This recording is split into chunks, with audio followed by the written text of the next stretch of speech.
বিবেক দিয়ে চিন্তা করুন। কেন বলতেছি, জাতমান বিচার করা কেন দরকার, এই বিষয়টা বলি, আগে শোনেন। আপনি গরুকে কি খাওয়াচ্ছেন? ঘাস। বিনিময়ে গরু আপনাকে কি দিচ্ছে? দুধ, ফ্রেশ দুধ, যেটা পৃথিবীর মধ্যে সবচেয়ে শক্তিশালী খাবারগুলোর মধ্যে একটা এবং অন্যতম। কথার কথা, সাপ কি করে? দুধ খায়, বিনিময়ে দিচ্ছে কি? বিষ।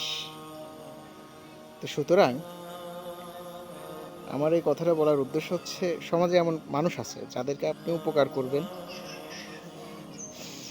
তারা আপনাকে ক্ষতিই করবে। তো সুতরাং জাত গুণ বিচার করে, মানুষ আর মনুষ্যত্ব বিচার করে বন্ধুত্ব করুন। আর এই কথাটা মাথায় রাখেন।